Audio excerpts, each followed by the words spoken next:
The year was 2175, and Earth's flagship, Diplomatica, sliced through the void toward Kepler Station, a vast rotating council hub at the edge of known space. The station's multiple rings spun in perfect synchronization, housing representatives from over 200 galactic civilizations. From the viewing deck, Earth's ambassador Jake Morrison watched as the massive structure grew from a distant speck to a gleaming monument of cooperation. Jake studied the holographic dossier floating before him. 50 years of peaceful contact had yielded human colonies on dozens of star systems. But Earth remained a junior partner in galactic affairs, invited to observe, but never to vote. "This time will be different," he said, more to himself than to his companions. Military advisor Lisa Grant stood at his side, her posture rigid. "It had better be. We've spent decades jumping through their hoops. The scientific exchange alone has been worth it," countered scientist Ryan Carter, adjusting his spectacles. "Though I admit, full membership would accelerate our progress exponentially." Jake nodded, scanning the faces of the crew around him.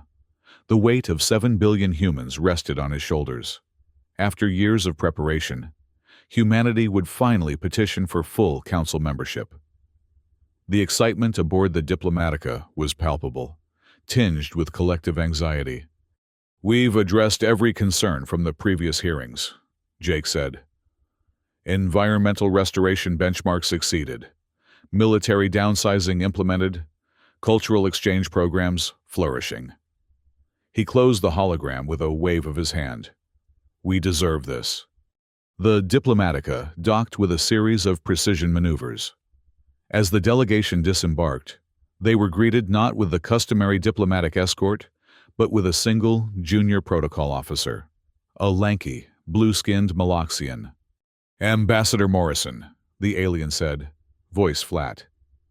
"The council will see you in Chamber Delta at the next rotation." Lisa's eyes narrowed. "That's a secondary chamber. We were promised the Grand Hall." The Maloxian's facial tentacles twitched slightly. "Scheduling adjustments were necessary. Please follow me." Jake placed a calming hand on Lisa's arm. "It doesn't matter where they hear us, only that they do." As they followed their guide through the station's curved corridors, Jake noticed the subtle changes since their last visit. Fewer aliens nodded in greeting. Conversations hushed as they passed. Something had shifted in the political winds. Chamber Delta was half the size of the Grand Hall, with barely a third of the council representatives present.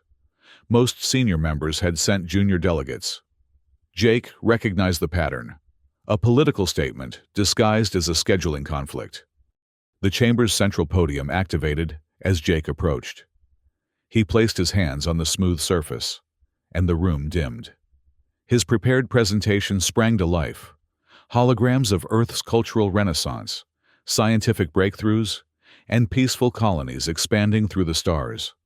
"Honorable representatives," Jake began, his voice steady.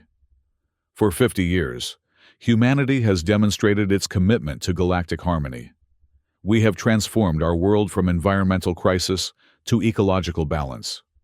We have shared our unique artistic and philosophical perspectives. We have collaborated with your scientists on breakthroughs benefiting all species."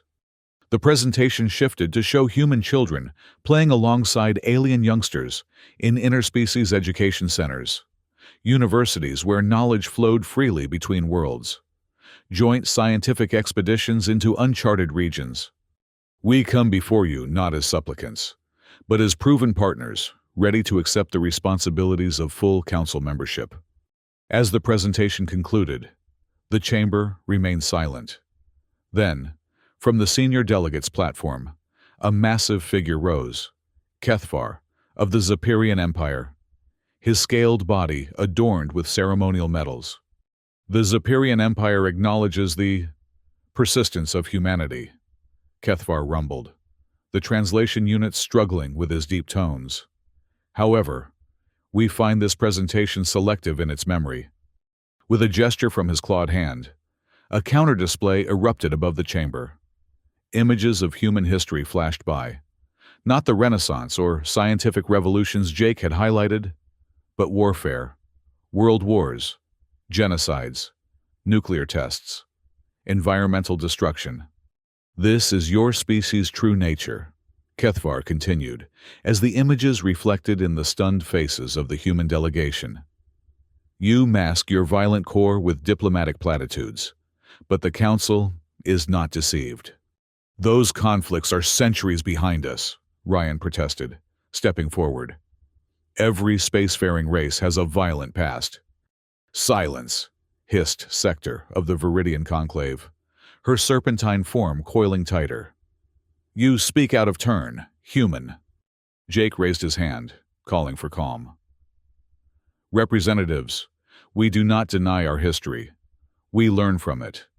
The very struggles Kethvar highlights forged our commitment to peace. We ask you to judge us, not by our distant past, but by the half-century of peaceful cooperation since first contact. Whispers raced through the chamber as delegates conferred. The atmosphere grew thick with tension. Finally, Chair-being Zondar activated the voting protocol. The Council will now vote on Earth's petition for membership. Holographic tallies appeared above each delegation. Red lights, denial, began to illuminate one after another. A few remained green, but not nearly enough. The final count was overwhelming, 187 against, 26 in favor, 14 abstentions. The petition is denied, Zondar announced. Furthermore, given the concerns raised, the Council imposes a Level 3 quarantine on human territories. All non-essential contact is suspended pending further evaluation. Jake stood frozen at the podium. Quarantine? On what grounds? Security concerns, Kethvar replied, satisfaction evident in his rumbling voice. Recent analysis suggests humans are developing technologies outside approved channels. Until compliance can be verified, restrictions are prudent. As the human delegation was escorted from the chamber, Lisa gripped Jake's arm. They planned this all along, she whispered. This wasn't a hearing, it was a sentencing. Back aboard the Diplomatica. The mood was somber. Within hours, the implications of quarantine became clear. Human ships across the galaxy reported denial of docking privileges. Trade vessels were turned away from established routes. Access to the Council's scientific databases terminated abruptly. They're cutting us off, Ryan said. Reviewing reports streaming in from human colonies? Not completely. They're calling it a soft quarantine, but the effect is the same. Jake paced the command deck. We need to understand why. Something's changed in the Council. This level of coordination means they've been planning this move for months, possibly years. I warned the President about this, Lisa said. The military downsizing left us vulnerable. They waited until we reduced our fleet by 30% before making this move. This isn't about military strength, Jake countered. There's something else. Kethvar mentioned technologies outside approved channels. What does that mean, Ryan? The scientist frowned. I don't know. Our research follows all the sharing protocols established in the contact treaties. Unless... His eyes widened. Unless they discovered the Mars facility. Lisa and Jake exchanged glances. The Mars Advanced Research Initiative had operated under heightened security protocols. Not secret from Earth's government, but certainly not advertised to the Council. I need to contact the President, Jake said. Immediately. The journey back to Earth took 3 weeks, longer than usual, as the Diplomatic was denied access to the usual hyperspace corridors. President Helen Carter met them not at the usual diplomatic spaceport, but at a secure military facility in the Rockies. The situation is evolving rapidly, President Carter said, leading them through a holographic situation room where reports from across human space, updated in real time. We're facing embargoes on critical resources, harassment of our ships, and isolation from scientific exchange. Have they made specific demands? Jake asked. Only vague references to compliance and Approved development paths. The president's face hardened. They want to control our growth. Ambassador. They see something in us that frightens them. Over the following months, humanity adapted to its new reality. The quarantine transformed from diplomatic crisis to galactic Cold War. Human ships traveled in convoys for protection. Colonies accelerated self-sufficiency programs. And on Mars, Dr. Amy Collins made a breakthrough. Quantum fabrication, she explained, via secure transmission to Jake, who had been appointed special envoy for the crisis. We've managed to adapt fragments of Council technology to create materials atom by atom, but with a human innovation. Our process requires half the energy and produces more stable results. Similar reports came from other research centers, cut off from Council databases. Human scientists were forced to innovate. Earth Defense Forces under Admiral Kate Sullivan retrofitted ships with homegrown technology, creating hybrid vessels that outperformed their original specifications. The quarantine that was meant to contain humanity instead catalyzed its development. Jake found himself at the center of a philosophical struggle as much as a diplomatic one. Public opinion divided sharply. Hardliners called for military buildup and potential retaliation against Council interests. Moderates pleaded for renewed diplomatic efforts. Did we deserve rejection after so much effort? Jake asked, during a private meeting with President Carter. Have we fundamentally misunderstood our place in the galactic community? Second-guessing won't help us now. The president replied, What matters is our response. We need leverage, something to change the equation. That leverage came from an unexpected source. Captain John Miller's exploratory vessel, the New Horizon, was mapping asteroid cluster 77A when they detected an anomalous energy signature. It doesn't match any known profile, Miller reported. It's faint, ancient, but still active. The New Horizon approached cautiously. The asteroid, nearly 20 kilometers in diameter, appeared natural from a distance. Only when they circled to its dark side did they discover the entrance, a massive portal, clearly artificial, sealed for millennia. The architecture doesn't match any Council species, Miller's science officer reported, but there are symbols consistent with fragmentary records of the architects. The architects, a near-mythical species said to have reached the stars long before any current Council member. They had vanished some 50,000 years ago, leaving only scattered artifacts and ruins that the Council claimed to protect as galactic heritage. Jake, monitoring the mission from Earth, felt his pulse quicken. Can you access it? We're attempting to now, Miller replied. The security systems appear dormant, but we're proceeding with caution. The exploration team documented everything as they penetrated deeper into the hollowed asteroid. The interior was a vast complex of chambers. Some collapsed, others perfectly preserved. The technology they encountered was beyond anything in Council databases, or at least, the portions humans had been granted access to. It's a vessel, Miller realized as they reached the central chamber. The entire asteroid was converted into a ship, or perhaps a lifeboat. In the heart of the complex, they discovered a holographic archive. When activated, it displayed records so ancient they required multiple AI systems to begin translation. But what emerged from the initial decoding stunned everyone who saw it. The logs revealed the truth behind the architect's disappearance. Not a natural extinction, or migration as Council history claimed, but genocide. The current Council species, or their ancestors, had systematically hunted down and destroyed the architects, appropriating their technology while erasing their existence. Even more shocking was the genetic analysis the team conducted on recovered biological samples. The results, cross-referenced with human DNA, showed unmistakable markers. Humanity carried architect genes. Whether as descendants or as products of their engineering, humans were connected to the very species the Council had destroyed. Jake watched the secure transmission with a mixture of wonder, horror, and growing resolve. The image of humanity begging for council admission transformed in his mind. They weren't supplicants. They were heirs, returning to claim their rightful place.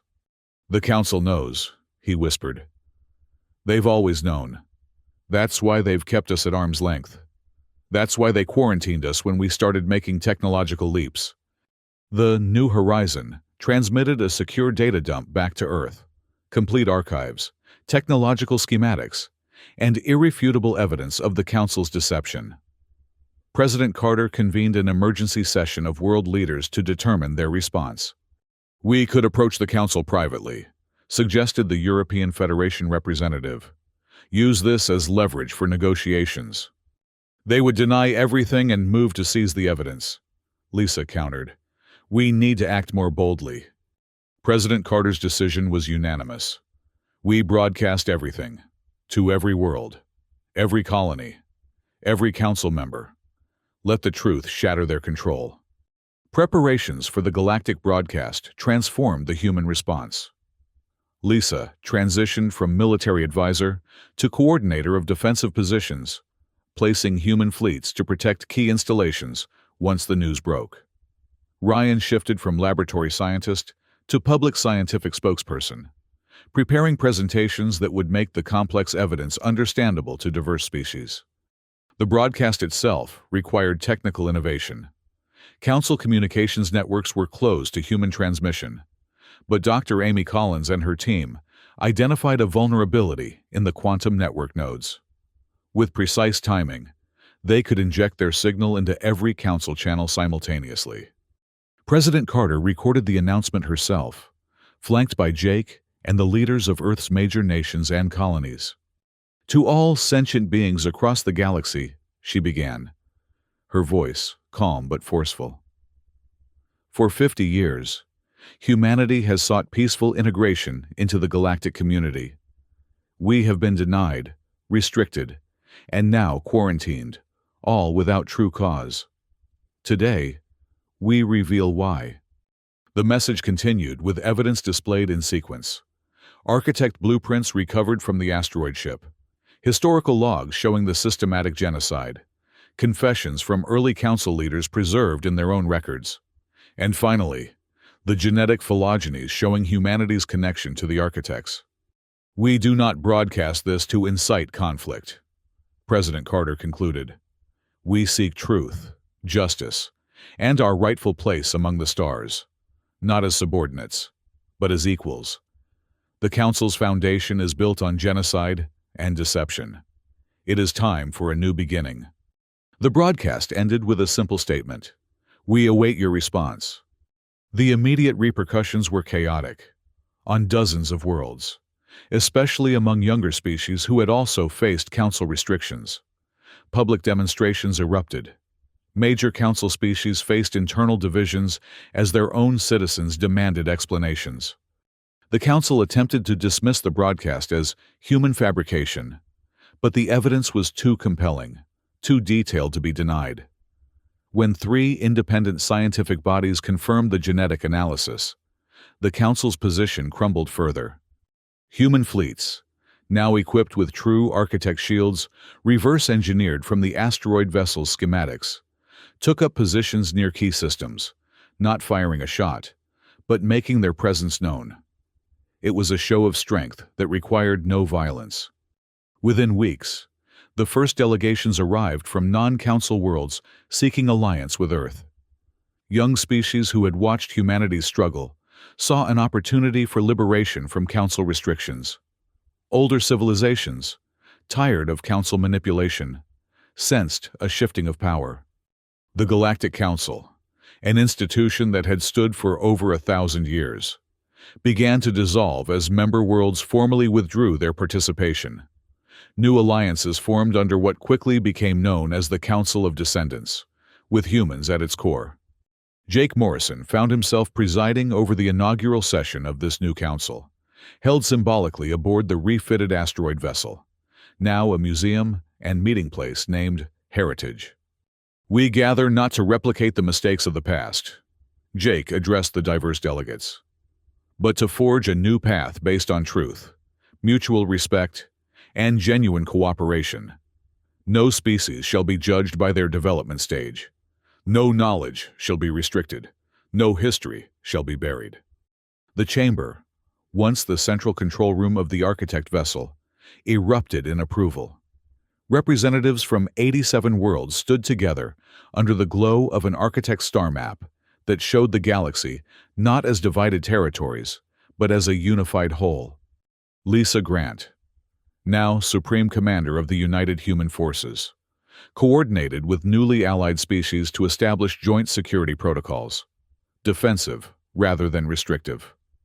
Her focus shifted from protecting human interests alone to ensuring the stability of this nascent alliance. "We're vulnerable during this transition," she advised the new council. "The former council powers won't surrender their influence without resistance." She was proven right when a Zephyrian battle group attempted to seize a human research outpost near the Centauri system. The attack was repelled not just by human ships, but by vessels from 3 allied species who responded to the distress call. The message was clear. The days of isolated action were over.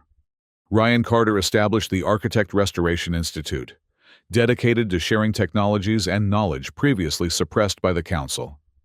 Scientists from dozens of worlds collaborated to reconstruct architect advancements, adapting them to benefit all member species. The architects didn't just possess advanced technology, Ryan explained during the Institute's opening ceremony. They had a fundamentally different philosophy about its purpose. Where the Council hoarded knowledge as power, the architects saw it as a resource to be shared. On Earth, the aftermath of the quarantine and subsequent revelation, as it came to be known, transformed human society. Unity forged in crisis persisted in prosperity. The competitive drive that had once led to warfare now channeled into exploration and innovation. 5 years after the broadcast, Jake stood at the observation deck of Heritage Station, watching ships from 30 different worlds dock for a scientific symposium. Beside him, President Carter, now retired from politics but serving as Earth's senior ambassador, gazed at the spectacle with satisfaction. "When I approved that broadcast, I wasn't certain we'd survive the aftermath," she admitted. "The Council had overwhelming military superiority, but not moral authority," Jake replied. "Not once the truth was known. Truth alone wouldn't have been enough without your leadership, Jake." He shook his head. "It wasn't me. It was all of us. Lisa preparing our defenses, Ryan making the science accessible, Dr. Collins creating the broadcast technology, Captain Miller risking everything to explore that asteroid. Humanity didn't triumph because of a single leader, but because crisis united us instead of dividing us." A notification chimed softly. The symposium was about to begin, a presentation on synthetic atmospheric generation that would allow terraforming of previously uninhabitable worlds. Such knowledge would have been restricted under the old council. Now, it was freely shared. "There will be challenges ahead," President Carter said as they walked toward the conference chamber. "The former council powers still control significant resources." "True," Jake acknowledged. "But they face internal pressures we never anticipated. Their own populations have tasted freedom of information and won't easily return to restriction."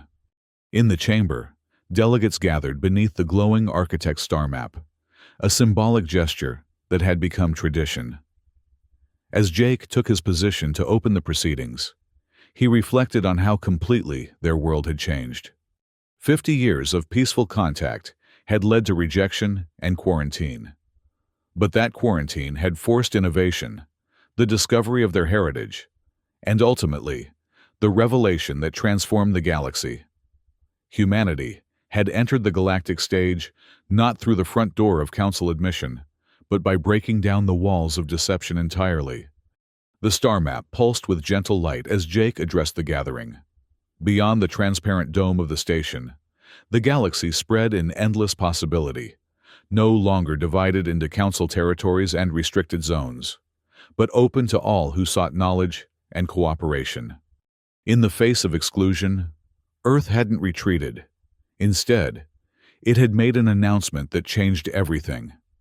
And in that change, humanity found not just its place among the stars, but its purpose, to ensure that the legacy of the architects, their true ancestors, would never again be buried in lies.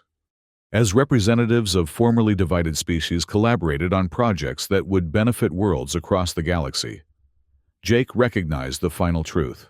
Adversity had not weakened humanity, but revealed its greatest strength: the ability to transform crisis into opportunity, rejection into revelation, and isolation into unity that now extended beyond Earth to embrace the stars themselves. Lisa approached, having finished a security briefing with Allied commanders. "The Zephyrians are making noise about the Rigel sector again," she reported. "Nothing serious yet, but worth monitoring." "They're testing boundaries," Jake replied. "We'll respond diplomatically first." "Always the optimist," she said with a smile that hadn't come easily 5 years ago. "Not optimism. Experience." Jake gestured to the diverse gathering around them. "Look at what we've built from the ruins of rejection." The symposium proceeded with presentations from 12 different species, each building on the other's work. Knowledge flowed freely, unimpeded by the artificial restrictions of the past, and high above, visible through the transparent ceiling, new stars were coming into view as the station rotated. Not just lights in the darkness, but destinations, possibilities, futures waiting to be discovered. Humanity had found its place in the galaxy, not by conforming to the Council's demands, but by revealing a truth so powerful it reformed the galactic order itself. In exclusion, they had found purpose. In crisis, unity. In revelation, a legacy that stretched back 50,000 years and forward into an unlimited future.